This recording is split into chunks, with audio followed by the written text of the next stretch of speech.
क्या आप कभी अपने रिलेशनशिप को लेकर चिंतित हुए हैं? रिलेशनशिप चाहे प्लेटोनिक हो या रोमांटिक, दोनों तरफ से वर्क एंड एफर्ट की आवश्यकता होती है। यह अपने आप न तो इवॉल्व होता है और न ही इम्प्रूव होता है। सो अगर आप हाल ही में अपने पार्टनर या फ्रेंड से अधिक दूरी महसूस कर रहे हैं और अपने रिलेशनशिप को बेहतर बनाने के तरीके ढूंढ रहे हैं, well don't worry, here are 6 ways to make your relationship stronger. Number 1, set boundaries. क्या आपको लगता है कि बाउंड्रीज लोगों को बाहर रखने के लिए निर्धारित की जाती है, बट एक्चुअली बाउंड्रीज निर्धारित करना और समय के साथ उसमें बदलाव करते रहना आपकी रिलेशनशिप को मजबूत बनाने में मदद करता है। बाउंड्रीज निर्धारित करने का उद्देश्य लोगों को बाहर रखना नहीं है, बल्कि एक दूसरे को अपने नीड्स एंड लिमिट्स के बारे में बताना है।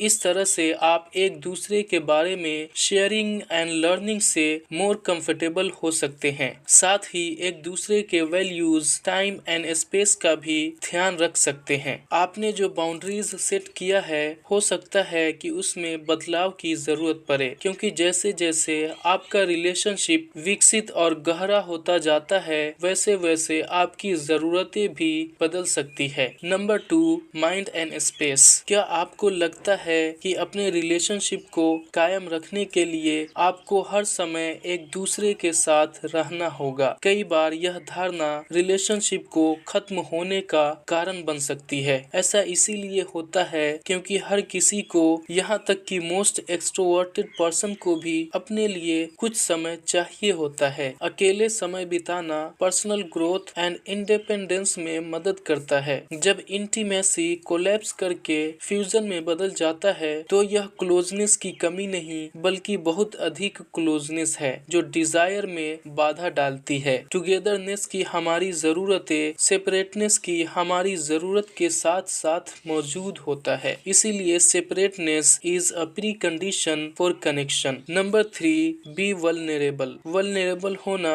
कुछ लोगों के लिए भयभीत कर देने वाला हो सकता है, क्योंकि इसका अर्थ है अपनी कमियों और नकारात्मक गुणों के बारे में किसी को बताना। वल्नरेबिलिटी एक ब्लाइंड स्पॉट है। अगर आप क्यूरियस होना और उन चीजों को एक्सेप्ट करना सीख जाते हैं जिन्हें आप एक्सेप्ट करना नहीं चाहते, तो आपका यह स्टेप आपके ग्रोथ एंड लव के डोर्स को ओपन कर देता है। याद रखें, वल्नरेबिलिटी आपकी कमियां नहीं है। आप जो भी हैं, यह आपका एक हिस्सा है। जब आप अपने वल्नरेबिलिटी पर डिस्कस करने में सक्षम हो जाते हैं, तो यह आपके रिलेशनशिप में उन पहलुओं को भी उजागर कर सकता है जिन्हें आप पहले से नहीं जानते होंगे। एक बार जब आप इन टेंडेंसीज से अवेयर हो जाते हैं, तो आप उन पर वर्क करने का प्रयास कर सकते हैं, जो आपके क्वालिटी ऑफ लाइफ को इम्प्रूव कर सकता है। Number 4, spend time together. हालांकि यह पॉइंट रिलेशनशिप एंड लाइफ में अकेले टाइम स्पेंड करने की सलाह का खंडन करता है, लेकिन कुछ भी डाइकोटोमस नहीं है। जैसे आप दोनों को